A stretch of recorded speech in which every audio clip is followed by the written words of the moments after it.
ओम नमः शिवाय। जय महाकाल।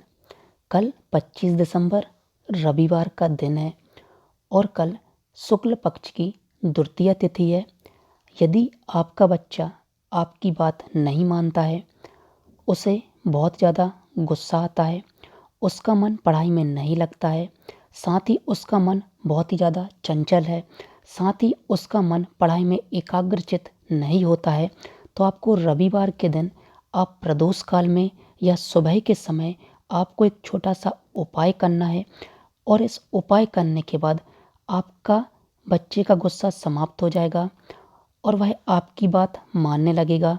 साथ ही उसका मन जो चंचल है वह शांत हो जाएगा और उसका मन पढ़ाई में लगने लगेगा और वह अपने मन को एकाग्रचित करने लगेगा पढ़ाई के प्रति। यह जो उपाय है, यह उपाय पूज्य गुरुजी ने अपनी कथा के दौरान ही बताया था। तो इसके लिए आपको सबसे पहले तांबे के एक पात्र की आवश्यकता होगी और इसमें आपको जल लेना होगा। इसमें आप जो जल लेंगे वह जल घर का जल होना चाहिए। अब आपको क्या करना है, सिंपल सा इसमें आपको केवल जल की ही आवश्यकता होगी। अब आपको शिव मंदिर जाना होगा और आप भोलेनाथ की जैसे भी पूजा अर्चना करते हैं वैसे पूजा अर्चना करनी है। अब आपको भोलेनाथ को जल समर्पित करना है। यदि आपका बच्चा छोटा है और यदि वह उपाय स्वयं कर सकता है तो आप यह उपाय अपने बच्चे से करवाइए। यदि वह उपाय यह नहीं कर सकता है तो आप उसके माता या पिता हैं तो आप यह उपाय कर सकते हैं। जब आप भोलेनाथ को जल समर्पित करेंगे तो आपको तुमरुका जी का नाम लेना है।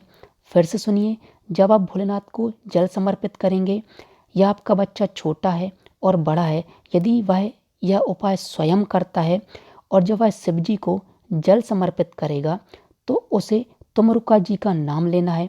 साथ ही उसे भोलेनाथ जी से प्रार्थना करनी कि हे भोलेनाथ, मेरा मन पढ़ाई में नहीं लगता है, मुझे बहुत ज़्यादा गुस्सा आती है, मेरा मन चंचल रहता है, कृपया कर मेरे मन को एकाग्रचित करिए, मेरा मन पढ़ाई में लगे, साथ ही मुझे जो गुस्सा आता है उस गुस्से को समाप्त करिए और मेरा मन को शांत करिए।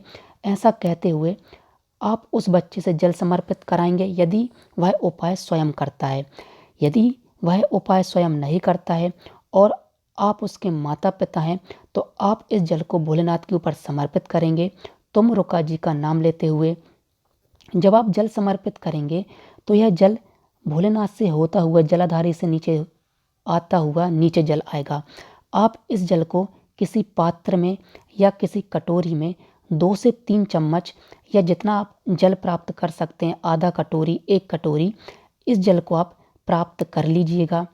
इसके बाद आपको क्या करना है, आपको इस जल को घर लेकर आ जाना है और यदि आपका बच्चा छोटा है तो आप इस जल को लगातार 3 दिनों तक आप इस जल का उसे आचमन कराइए।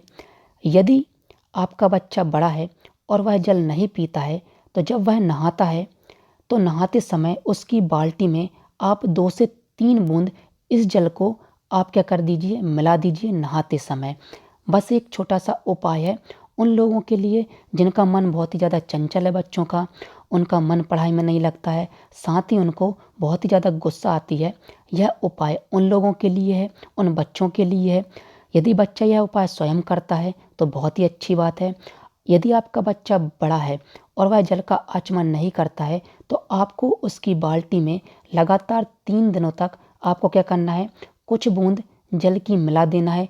तुमरुका जी का नाम लेते हुए, श्री शिवाय नमस्तुभ्यम मंत्र का जाप करते हुए, ओम नमः शिवाय मंत्र का जाप करते हुए और आप इसे स्नान करा दीजिए और आप फ़र्क अपने आप ही अपने बच्चे में देखेंगी कि उसका गुस्सा शांत होने लगेगा, उसका मन पढ़ाई में लगने लगेगा और उसका जो चंचल मन था वह चंचलता भी समाप्त होने लगेगी और उसका मन एकाग्रचित होने लगेगा। चूँकि कल रविवार का दिन है, आप यह उपाय सुबह भी कर सकते हैं और प्रदोष काल में भी कर सकते हैं। यह जो उपाय है, यह उपाय पूज्य गुरुजी ने अपनी कथा के दौरान ही बताया था। ओम नमः शिवाय। जय महाकाल। श्री शिवाय नमस्तुभ्यम।